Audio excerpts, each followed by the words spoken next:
வணக்கம். கனடாவின் இன்றைய முக்கிய செய்திகள். விரிவான செய்திகளுக்குள் செல்லும் முன்பதாக முதலில் தலைப்புச் செய்திகள்.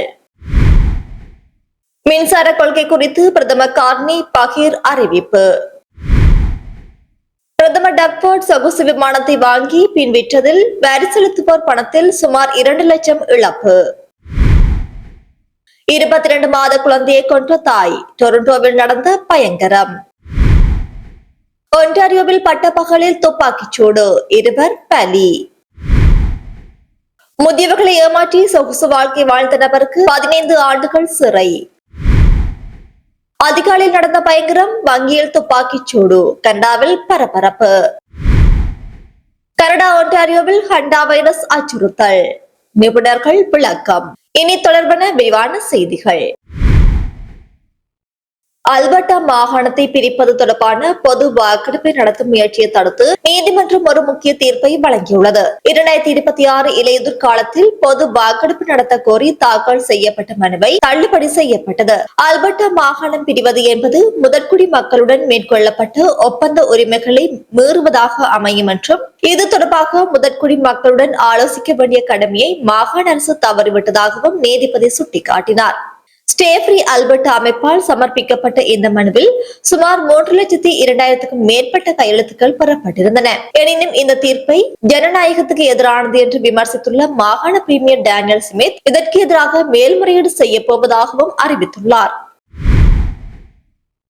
பயனர்களின் தனி உரிமையை பாதுகாப்பதில் சமரசம் செய்ய முடியாது என்று பிரபல குறுஞ்செய்தி செயலியான சிக்னல் திட்டவட்டமாக தெரிவித்துள்ளது. மத்திய அரசில் முன்மொழியப்பட்ட பில் C-22 சட்டத்தின்படி புலனாய்வு அமைப்புகளுக்கு தரவுகளை பகிர வேண்டும் என்ற கட்டாயத்தை ஏற்க முடியாது என்று அதன் துணைத் தலைவர் தெரிவித்துள்ளார். இந்த சட்டம் அமலானால் கனடாவிலிருந்து தனது சேவையை முற்றாக நிறுத்திக் கொள்ள தயார் என்றும் அந்த நிறுவனம் எச்சரித்துள்ளது. இந்த சட்டம் தகவல் பாதுகாப்பில் பலவீனங்களை ஏற்படுத்தும் என்று தொழில்நுட்ப வல்லுநர்கள் அச்சம் தெரிவித்துள்ள போதிலும் பொது பாதுகாப்பு அமைச்சர் ஹரி ஆனந்த் சங்கரி இது தகவல் குறியாக்கத்தை பாதிக்காது என்று வாதிடுகின்றார். கனடாவின் மின்சார கட்டமைப்பு மற்றும் மின் உற்பத்தியை மேம்படுத்தும் நோக்கில் ஒரு புதிய தேசிய மின்சார வியூகத்தை பிரதமர் கார்னி அறிவிக்க உள்ளார். நாட்டின் எரிசக்தி உள்கட்டமைப்பை நவீனப்படுத்துவது மற்றும் மின் விநியோகத்தை சீரமைப்பது குறித்த முக்கிய அம்சங்கள் இதில் இடம்பெறும் என்று எதிர்பார்க்கப்படுகிறது. இது குறித்த மேலதிக விவரங்கள் இன்று பிற்பகல் வெளியாகும் என்றும் தெரிவிக்கப்படுகிறது. பிரதமர் மார்கார்னி தலைமையிலான மத்திய அரசு அல்பர்டாவிலிருந்து மேற்கு கடற்கரை வரை அமைக்கப்படவுள்ள புதிய கச்சா எண்ணெய் குழாய் திட்டத்தை தேசிய முக்கியத்துவம் வாய்ந்த திட்டமாக அறிவிக்க ஆலோசித்து வருகிறது.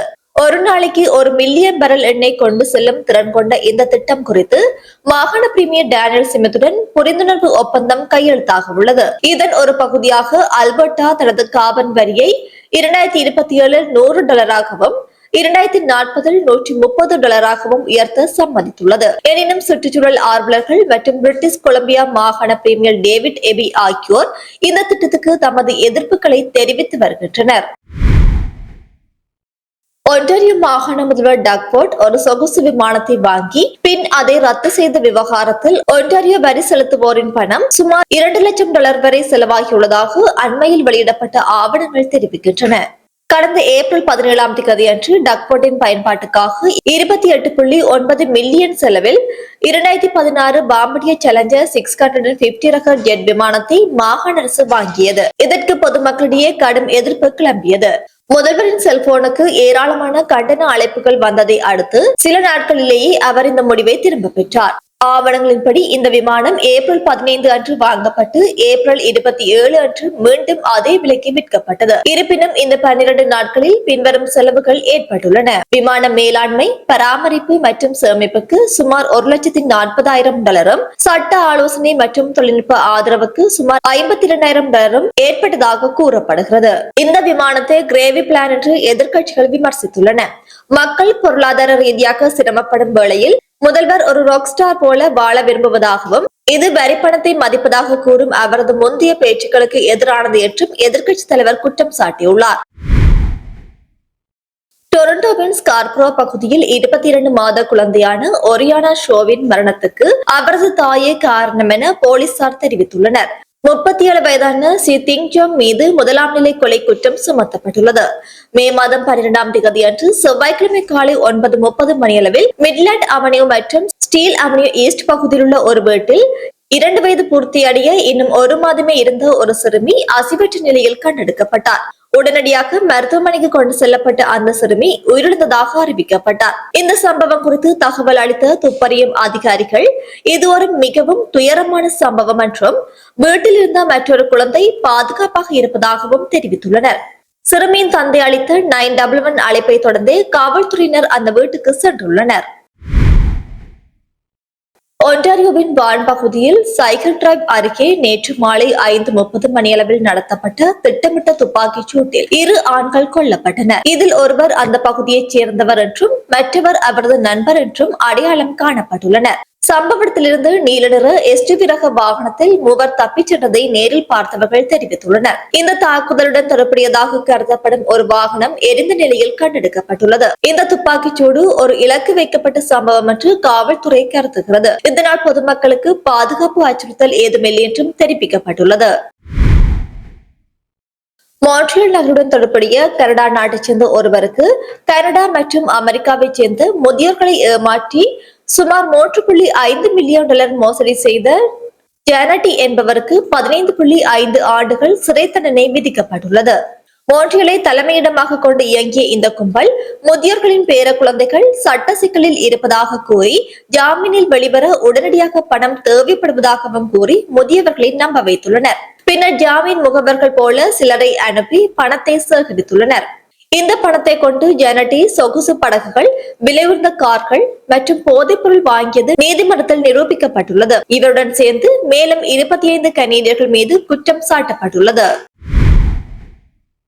டொரண்டோவின் வெஸ்டர்ன் ரோட் பகுதியில் ஒரு சிறிய நாயை கடித்துக் கொன்று அதன் உரிமையாளரை காயப்படுத்திய பிட்புல் வகை நாயின் உரிமையாளர் கைது செய்யப்பட்டுள்ளார். 40 வயதான முகமது அப்டிவா அகமது மீது அலட்சியமாக செயல்படுதல் உள்ளிட்ட பல குற்றச்சாட்டுகள் சுமத்தப்பட்டுள்ளன. எனினும் தாக்குதல் நடத்திய நாய் இன்னும் பிடிபடவில்லை என்பதால் மக்கள் எச்சரிக்கையுடன் இருக்குமாறு கேட்டுக் கொள்ளப்படுகிறார்கள். சரையன் நியூட்டன் பகுதியில் உள்ள வாகன நிறுத்துமிடத்தில் 18 மற்றும் 16 வயதுடைய 2 இளைஞர்கள் சுட்டுக் கொல்லப்பட்டனர். இது பிரிட்டிஷ் கொலம்பியா மாகாணத்தில் நடந்து வரும் கும்பல் மோதல்களின் ஒரு பகுதி என்று போலீசார் கருதுகின்றனர். கொல்லப்பட்ட 18 வயது இளைஞர் கிட்ஸ் பிளே அறக்கட்டளை மூலம் நல்வழிப்படுத்த முயற்சி செய்யப்பட்டவர் என்பதும் குறிப்பிடத்தக்கது. பிரிட்டிஷ் கொலம்பியாவின் ரேல் பகுதிக்கு அருகிலுள்ள ஒரு காட்டில் நிறுத்தப்பட்டிருந்த சுற்றுலா வாகனம் தீப்பிடித்ததில் 2 பலியாகியுள்ளனர். இந்த சம்பவத்தில் சதித்திட்டம் எதுவும் இல்லை என்றும் இது ஒரு எதிர்பாராத விபத்து என்றும் போலீசார் உறுதிப்படுத்தியுள்ளனர்.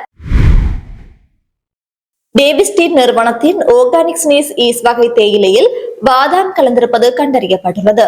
பாக்கெட்டில் இது குறிப்பிடப்படாததால் பாதாம் அலர்ஜி உள்ளவர்களுக்கு பாதிப்பு ஏற்படும் என்பதால் இந்த தயாரிப்பு சந்தையிலிருந்து திரும்ப பெறப்படுவதாக கூறப்படுகிறது.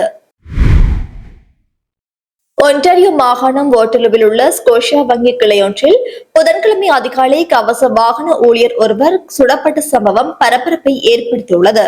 மே மாதம் 13ஆம் தேதி அன்று அதிகாலை 2:30 மணியளவில் பிஷர் ஹால்மன் ரோட் மற்றும் ஏப் ஸ்ட்ரீட் வெஸ்ட் சந்திப்பில் உள்ள வங்கியில் இந்த துப்பாக்கிச்சூடு நிகழ்ந்துள்ளது. 25 வயதான கவச வாகன ஊழியரை 4 பேர் கொண்ட கும்பல் அணுகி துப்பாக்கியால் சுட்டுவிட்டு தப்பியோடியுள்ளனர். இது ஒரு திட்டமிடப்பட்ட கொள்ளை முயற்சி என்று காவல்துறை தெரிவித்துள்ளது.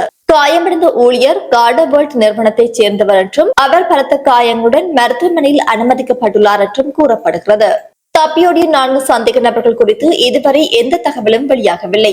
இது குறித்து தகவல் தெரிந்தவர்கள் 5119709777 என்ற எண்ணுக்கு தொடர்பு கொள்ளுமாறு காவல்துறை கேட்டுக் கொண்டுள்ளது.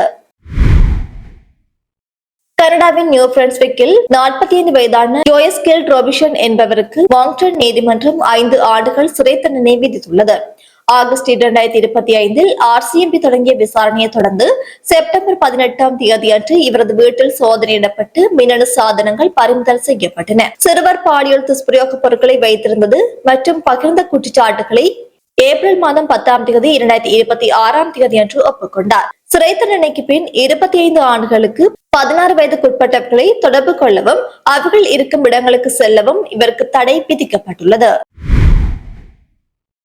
கனடாவின் ஒன்டாரியோவில் ஹண்டா வைரஸ் பரவல் குறித்த கவலை எழுந்துள்ள நிலையில் முறையான பொது சுகாதார நடவடிக்கைகள் மூலம் இதனை முழுமையாக கட்டுப்படுத்த முடியும் என்று தொற்றுநோய் நிபுணர் தெரிவித்துள்ளார்.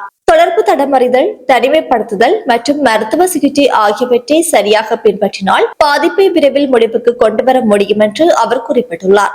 2018 அர்ஜென்டினாவில் ஆண்டிஸ் வைரஸ் பரவல் இவ்வாறு கட்டுப்படுத்தப்பட்டதாக கூறி இதனை அவர்கள் தெரிவித்துள்ளனர். தற்போது ஒன்டாரியோவில் கிரேப்ரோஸ் மற்றும் பீல் பகுதியைச் சேர்ந்த 3 தனிமைப்படுத்தப்பட்டுள்ளனர். இவர்களுக்கு அறிகுறிகள் இல்லை என்றாலும் ஒரு சுற்றுலா கப்பலில் 8 பேருக்கு தொற்று ஏற்பட்டு 3 பேர் உயிரிழந்த நிலையில் இந்த அச்சுறுத்தல் தொடங்கியுள்ளது.